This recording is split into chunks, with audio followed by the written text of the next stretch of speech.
Today's reading is from the book of Psalms. I love the Lord because he heard my voice and my supplications. Because he inclined his ear to me, therefore I will call on him as long as I live. The snares of death encompassed me. The pangs of Sheol laid hold on me. I suffered distress and anguish. Then I called on the name of the Lord. O Lord, I pray, save my life. Gracious is the Lord and righteous. God is merciful. The Lord protects the simple. When I was brought low, he saved me. Return, O my soul, to your rest, for the Lord has dealt bountifully with you. For you have delivered my soul from death, my eyes from tears, my feet from stumbling. I walk before the Lord in the land of the living. The word of the Lord.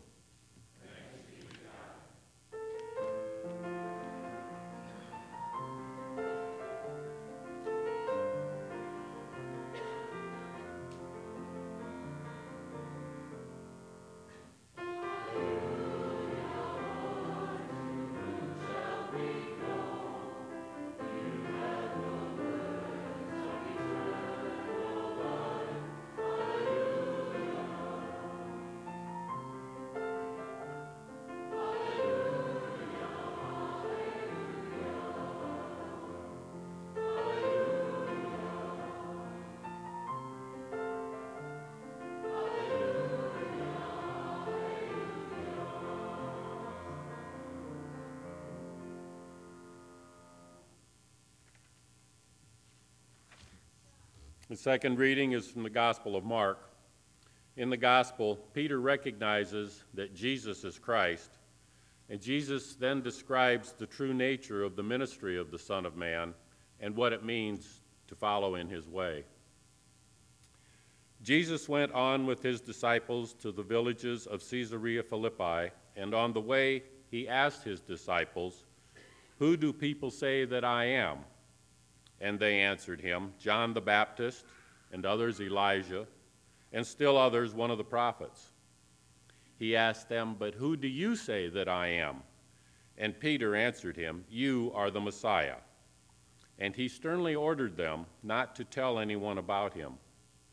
Then he began to teach them that the Son of Man must undergo great suffering and be rejected by the elders, the chief priests, the scribes, and be killed, and after 3 days rise again. He said all this quite openly. And Peter took him aside and began to rebuke him. But turning and looking at his disciples, he rebuked Peter and said, "Get behind me, Satan, for you are setting your mind not on divine things, but on human things." He called the crowd with his disciples and said to them, "If any want to become my followers, let them deny themselves and take up their cross and follow me. For those who want to save their lives will lose it, and those who lose their life for my sake and for the sake of the gospel will save it. For what will it profit them to gain the whole world and forfeit their life? Indeed, what can they give in return for their life? Those who are ashamed of me and my words in this adulterous and sinful generation, and the Son of Man will also be ashamed when it comes in glory with his Father with the holy angels." The Gospel of the Lord. Praise to you, O Christ.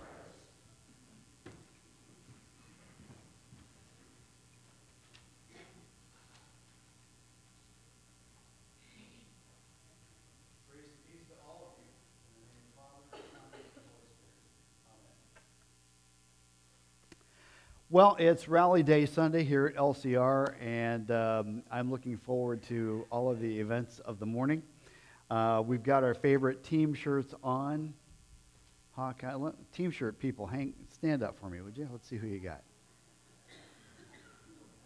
Okay, how do you feel about sitting across from each other here? Okay, this is good. Okay, Green Bay, this is good. Okay, have a seat, everybody. All right.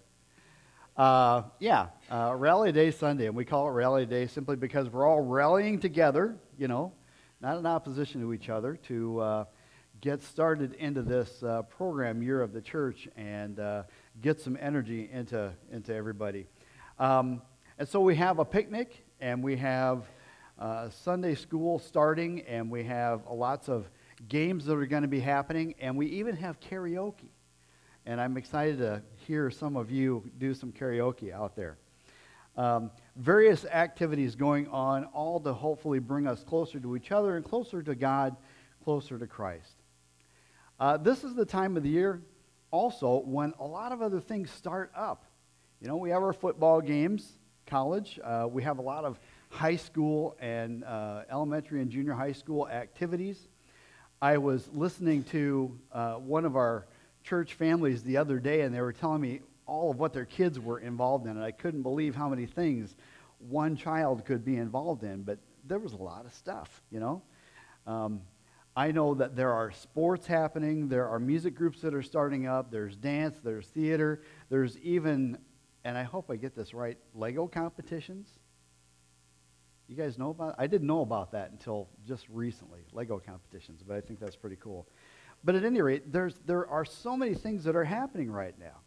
And when I was listening to that, I was getting a little bit overwhelmed myself, and I thought, man, I'm glad my kids are older now, because there's so many things today that our kids and we as parents can get involved in.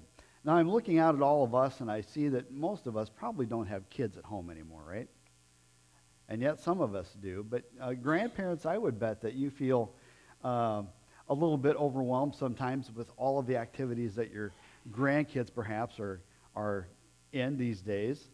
And they're exciting, but they're stressful because there are so many things. And it's so easy to get pulled in so many directions that we can get wrapped up and overwhelmed and out of control in these things. And we can wonder which way we're going at whatever time.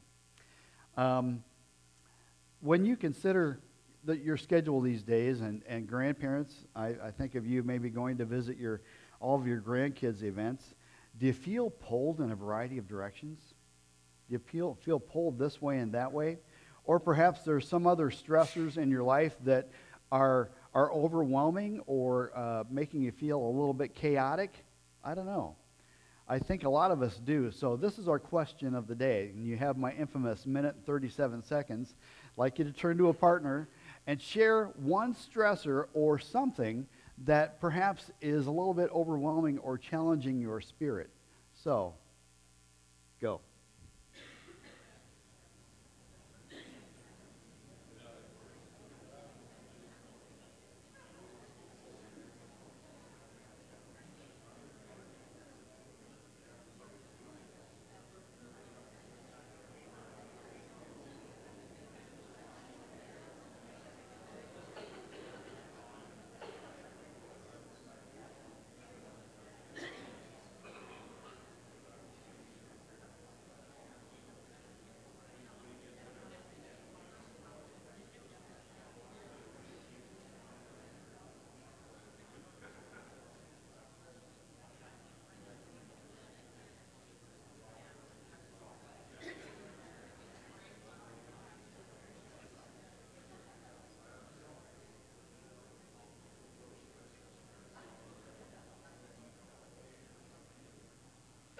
Okay, so what are some of those things that seem to be challenging your spirit or are stressful or seem to be pulling you this way or that way? Anybody? Getting older. Okay, that'll do it. Yeah, I understand. What else? Work-family balance. What else? Apples? They keep...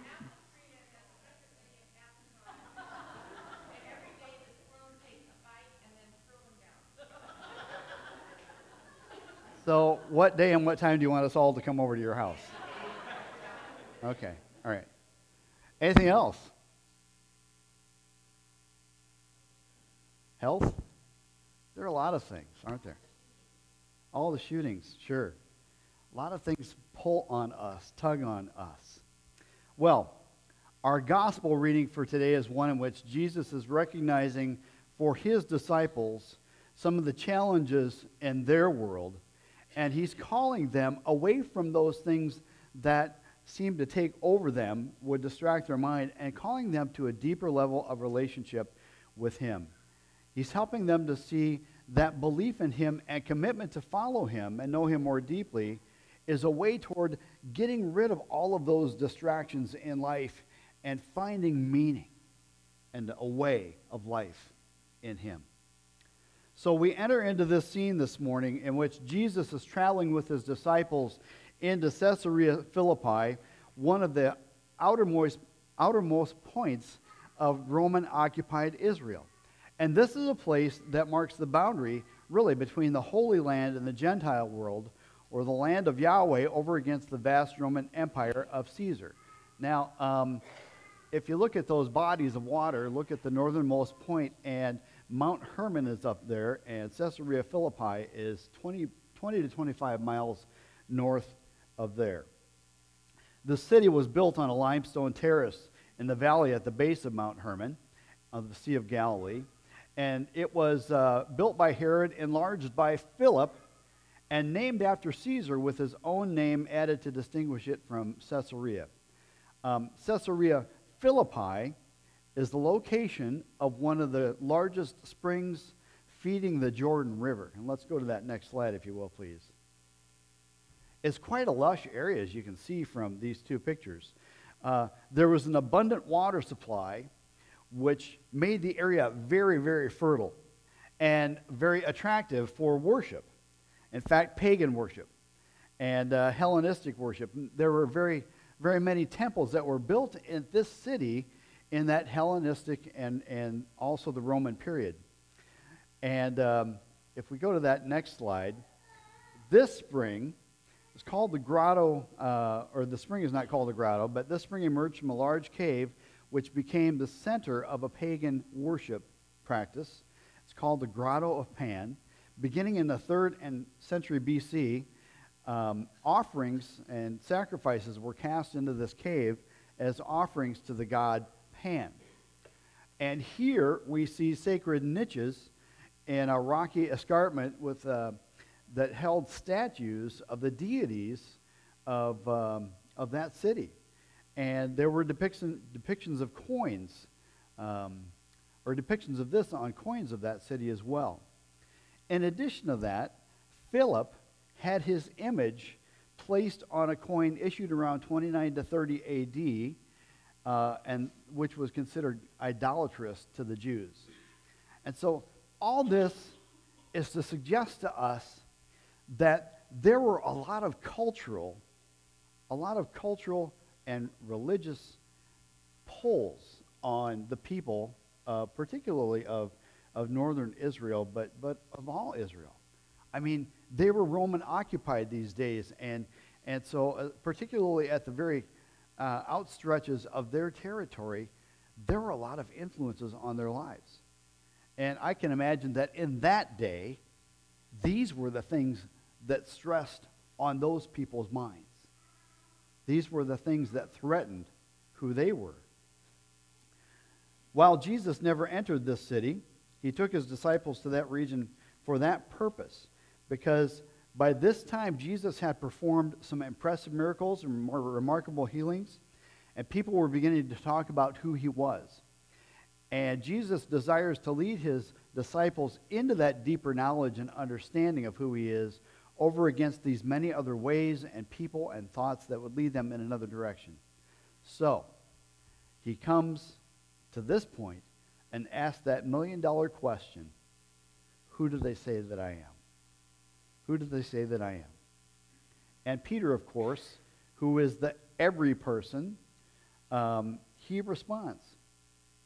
He responds, you are the Christ, the Son of the living God. To which Jesus effectively responds, and these are my words, translating or interpreting rather what I think Jesus is saying here. Peter, you have learned this because you have left your previous life. You've learned this because you have not let all of these other things influence who you are. But you have left your past notions and supposed needs and supposed treasures and previous thoughts. You've left them all behind, not succumbing to the cultures that would draw you away from me, and you have followed me. You've learned this from me, walking with me, living with me. And now all who wish to have life can do the same. Follow me, walk with me, and live with me. Live the gospel. And like you, who now has life in me, everyone else can do the same. You see that? This is the point at which Jesus defines what it is that truly does bring life. And what that is to follow Jesus and follow him alone. To us, Jesus extends that call as well. Follow me. Live with me. Come to know me more fully, and you will indeed have life. So how do we do this? How do we walk with Jesus? How do we follow him more closely? Well, it's pretty obvious, I think. We spend time with him. We spend time in the scriptures. We spend time in study. We spend time in prayer. We spend time together talking about our faith. We spend time with Jesus, as those first disciples did. Now, I know that we have fears about that. I think one of our fears is that, coming to know Jesus means that it's just one more stressor in our life. If I add extra time to my life to spend in prayer or study or whatever it is, it's just going to be one more thing upon another. And I don't want or need any more to disrupt or complicate my life. But folks, the miracle is this, that when we give ourselves to learning more about him, it simply puts everything else in perspective. It relieves all of the stress that these other things give us when we take time to be with Christ. As we follow and come to know him more, everything else fades in comparison. Now, I can stand up here and I can tell you all about that and preach forever and ever, but you know what? It's happening in real people's lives. It's happening in the lives of people in our church. And that's why this morning I'm invited certain people to come up and share what their experience has been in studying the scriptures in a small group setting. And Karen Madsen has volunteered to do that this morning, so I'm going to invite Karen up here and be very nice to her because she's doing this for us. Yeah.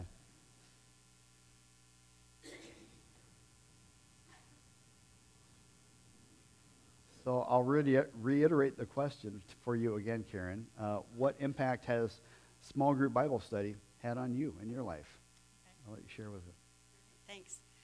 Well, I think you've already addressed one of them, and what we were finding, even though we were retired, the time to try to do all the things that people say that you can do when you're retired, and that's not true. You don't have any more time. You have all 24 hours. But what we're finding is putting small group on the calendar for 2 times a month is doable. If it's not on the calendar, it's not going to happen. So that was one thing that helped us to expand. The other thing was the relationships of the people that are in the group was a fringe benefit of being part of a Bible study. And we've enjoyed meeting with those people. They become our sort of church family, and we get to know them on a better level. And the third thing is, as we study, or whatever it is, whether it's the Bible or the books that we were using, Glenn and I would start talking about what we read. And on a different level then, those are things that we probably would not do otherwise. And so we're learning from each other what we believe and what our faith is. So that's a fringe benefit we hadn't planned on. Thank you very much.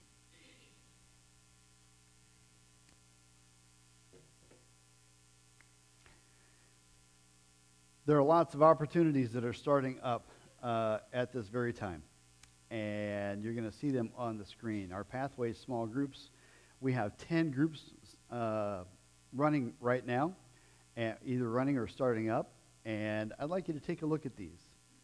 Let's go through those.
I hope all of those speak for themselves.